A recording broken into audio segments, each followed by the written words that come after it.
நீலகிரி மாவட்டம் உதகை அரசு தாவரவியல் பூங்காவில் வரையாடுகள் தினத்தை முன்னிட்டு பள்ளி கல்லூரி மாணவ மாணவிகளிடையே விழிப்புணர்வு ஏற்படுத்தும் வகையில் வரையாடுகள் குறித்த புகைப்பட கண்காட்சி நடைபெற்றது.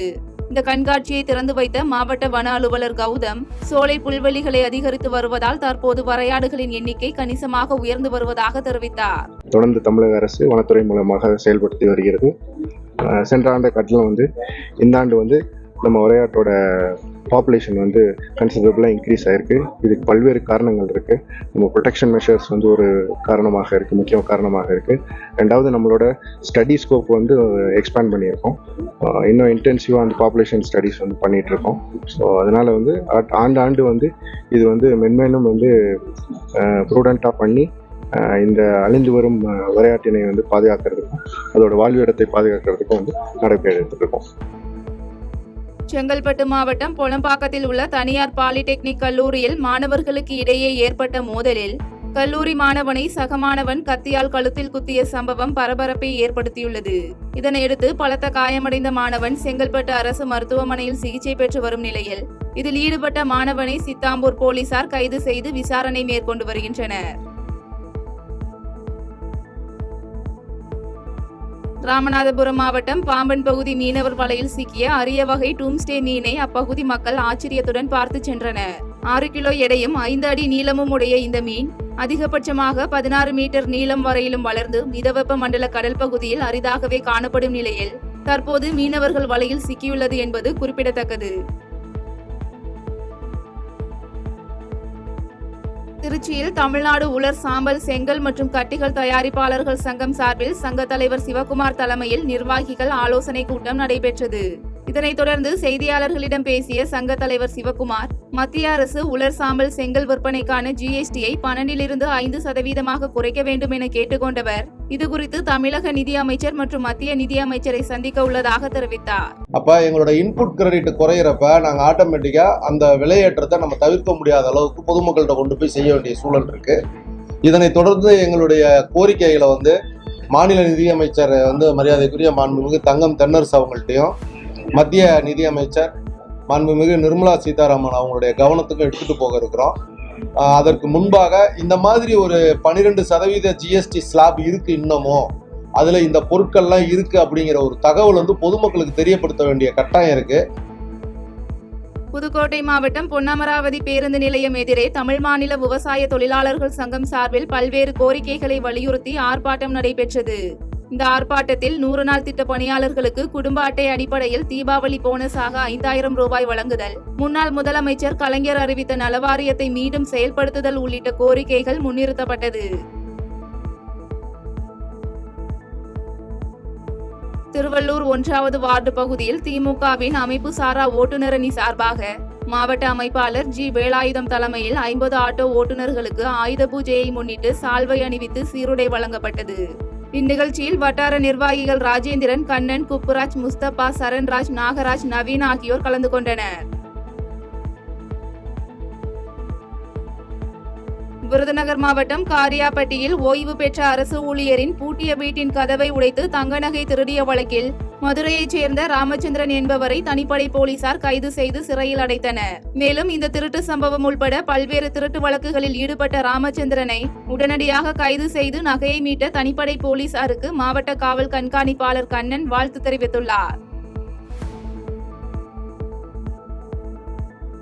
வேலூர் மாவட்டம் காட்பாடி சார் பதிவாளர் புதிய கட்டட திறப்பு விழாவிற்காக நுழைவு வாயிலில் கட்டப்பட்ட வாழைத்தார் மற்றும் கரும்பு ஆகியவற்றை பொதுமக்கள் அறுத்து செல்லும் வீடியோ வெளியாகியுள்ளது. இதில் ஒரு பெண்மணி வாழை பறிக்கும் போது எதிர்பாராத விதமாக அருகில் இருந்த கால்வாயில் தவறி விழுந்ததால் பரபரப்பு ஏற்பட்டது. புதுச்சேரி மாநிலம் காரைக்கால் புதிய பேருந்து நிலையம் அருகில் மக்கள் நல இயக்கம் சார்பில் இயக்கத்தின் ஒருங்கிணைப்பாளர் வின்சென்ட் தலைமையில் பல்வேறு கோரிக்கைகளை வலியுறுத்தி கண்டன ஆர்ப்பாட்டம் நடைபெற்றது. இந்த ஆர்ப்பாட்டத்தில் 100 நாள் வேலையை கட்டாயம் 100 நாள் வழங்குதல், மக்கள் தொகை அடிப்படையில் கல்வி, சுகாதாரம் உள்ளிட்ட துறைகளில் முன்னுரிமை அளித்தல் மற்றும் அரசு பள்ளிகளை தரம் உயர்த்துதல் உள்ளிட்ட கோரிக்கைகள் முன்னிறுத்தப்பட்டது. கோவை மாவட்டம் பல்லடம் சாலையில் பிரதமர் நரேந்திர மோடியின் பிறந்த நாளை முன்னிட்டு பொள்ளாச்சி நகர பாரதிய ஜனதா கட்சி சார்பில் முப்பெரும் விழா தெற்கு மாவட்ட பொதுச் செயலாளர் துறை தலைமையில் நடைபெற்றது. இதில் கலந்து கொண்டு செய்தியாளர்களை சந்தித்த பாஜக முன்னாள் மாவட்ட தலைவர் வசந்தராஜன், வரும் காலங்களில் கரூர் கூட்ட நெரிசல் சம்பவம் போன்ற துயரமான சம்பவங்கள் நடைபெறாமல் இருக்க அரசு உரிய நடவடிக்கை மேற்கொள்ள வேண்டும் என கேட்டுக்கொண்டார். பாஜக பாதிக்கப்பட்ட குடும்பங்களுக்கு சப்போர்ட்டா நிற்கிறோம். பாதிக்கப்பட்ட குடும்பங்களை பார்க்குறோம். பாதிக்கப்பட்ட குடும்பங்களுக்கு ஆறுதல் கூறுகிறோம். பாதிக்கப்பட்ட குடும்பங்களுக்கு நிவாரண உதவியை பிரதமர் அறிவிச்சிருக்காரு. பாதிக்கப்பட்ட குடும்பங்களுக்கு நிறையா அரசு வேலைகள் போன்ற கொடுக்கணும்னு சொல்கிறோம். வருகின்ற காலகட்டத்தில் அரசு இதையெல்லாம் தவிர்க்க வேண்டும். இதை கடுமையான முறையில் இந்த மாதிரி உயிரிழப்பு நடப்பது இதுதான் கடைசியாக இருக்க வேண்டும் என்பது பாரதிய ஜனதா கட்சி இதாக இருக்காங்க. அதுக்காக டெல்லியிலேருந்து குழு வந்தாங்க. அந்த குழு களத்தையெல்லாம் ஆராய்ந்திருக்காங்க. அந்த குழு தமிழக அரசுக்கிட்ட பல்வேறு விதமான கேள்விகளை எல்லாம் கேட்டிருக்காங்க. அதே போல் அந்த நடத்தின தாவேகா கட்சியினரிடமும் கேள்விகள்லாம் கேட்க உள்ளார்கள். அதனால் பாரதிய ஜனதா கட்சி இந்த மாதிரி சூழ்நிலை இனி நடக்கக்கூடாது அப்படின்றதுக்காக ஸ்ட்ராங்காக இருக்காங்க. கள்ளக்குறிச்சி மாவட்டம் சின்ன சேலத்தில் பைனான்ஸ் கடை, மெக்கானிக் ஷாப் உள்ளிட்ட அடுத்தடுத்து 3 கடைகளின் ஷட்டரை உடைத்து 72,000 ரூபாய் பணம் திருடப்பட்டுள்ள சம்பவம் அதிர்ச்சியை ஏற்படுத்தியுள்ளது. இதுகுறித்த தகவலின் அடிப்படையில் சம்பவ இடத்திற்கு வந்த காவல்துறையினர் விசாரணை மேற்கொண்டு கைரேகை நிபுணர் உதவியுடன் குற்றவாளியை தேடும் பணியில் தீவிரமாக ஈடுபட்டு வருகின்றனர். விழுப்புரம், திருக்கோவிலூர், உளுந்தூர்பேட்டை ஆகிய பகுதிகளில் கூடுதலாக இயக்கப்படும் 3 புதிய பேருந்துகளின் சேவைகளை சட்டமன்ற உறுப்பினர் பொன்முடி கொடியசைத்து தொடக்கி வைத்து சிறப்புரையாற்றினார்.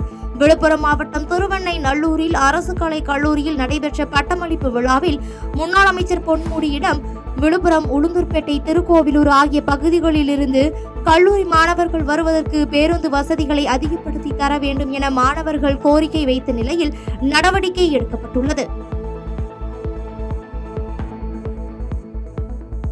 சேலம் மாவட்டம் ஓமலூர் அருகே நெசவு தொழிலாளியின் மகன் மாநில அளவிலான கராத்தே போட்டியில் முதல் பரிசை வென்று அசத்தியுள்ளார். ஓமலூரை அடுத்த தாரமங்கலத்தில் நடைபெற்ற மாநில அளவிலான கராத்தே போட்டியில் ராமிரெட்டியப்பட்டியைச் சேர்ந்த நெசவு தொழிலாளி வெங்கடாச்சலம் மகன் சந்துரு சிறப்பாக விளையாடி முதல் பரிசை வென்ற நிலையில் பல்வேறு தரப்பினரும் பட்டய பொறியியல் படிப்பு மாணவருக்கு பாராட்டுகளை தெரிவித்து வருகின்றனர். அரியலூர் மாவட்டம் உடையார்பாளையத்தைச் சேர்ந்த 5ஆம் வகுப்பு படித்து வரும் மாணவி சர்வானிகா சமீபத்தில் கஜகஸ்தான் நாட்டில் நடைபெற்ற கேடட் உலக சதுரங்க போட்டியில் 10 வயதிற்குட்பட்ட பிரிவில் பங்கேற்று தங்கப்பதக்கத்தை வென்றார். இவருக்கு பல்வேறு தரப்பினரும் வாழ்த்துக்களை தெரிவித்து வரும் நிலையில் சர்வானிகா அரியலூர் மாவட்ட காவல்துறை கண்காணிப்பாளர் விக்னேஷ் சாஸ்திரியை சந்தித்து வாழ்த்து பெற்றார். திண்டுக்கல் தனியார் கல்லூரியில் முதலமைச்சர் கோப்பைக்கான மாநில அளவில் கல்லூரி மாணவ மாணவியர்களுக்கு இடையேயான பூப்பந்து விளையாட்டுப் போட்டியினை திண்டுக்கல் மாவட்ட ஆட்சித்தலைவர் தொடங்கி வைத்தார். இந்நிகழ்ச்சியில் 38 மாவட்டத்தைச் சார்ந்த சுமார் 760 வீரர் வீராங்கனைகள் கலந்து கொண்ட நிலையில் இந்நிகழ்ச்சியில் திண்டுக்கல் மாவட்ட விளையாட்டு மற்றும் இளைஞர் நலன் அலுவலர் சிவா உள்ளிட்ட பலர் கலந்து கொண்டனர். கன்னியாகுமரி மாவட்டம் குலசேகரம் பேரூராட்சி நிர்வாகத்தை கண்டித்து வணிகர்கள் மற்றும் பொதுமக்கள் ஆர்ப்பாட்டத்தில் ஈடுபட்டனர்.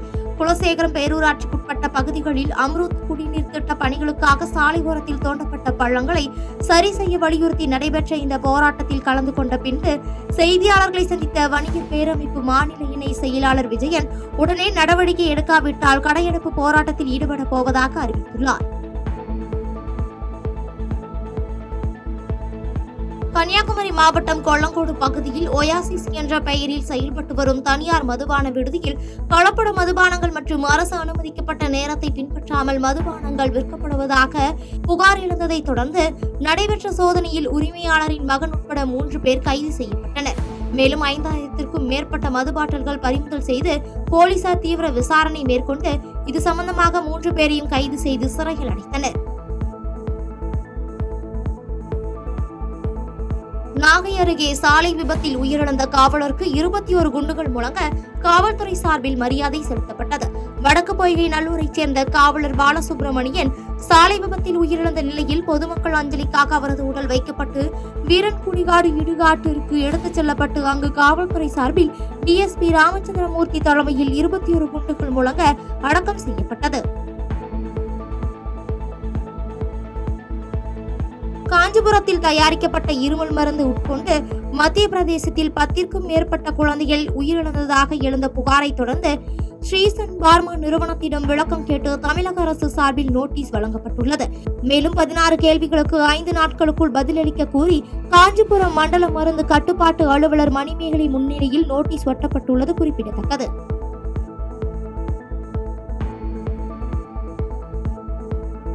செய்திகளை உடனுக்குடன் தெரிந்து கொள்ள கீழ்கண்ட கேபிள் மற்றும் டிடிஎச் நெட்வொர்க்குகளில் எம்நாடு செய்தி தொலைக்காட்சியை காணுங்கள்.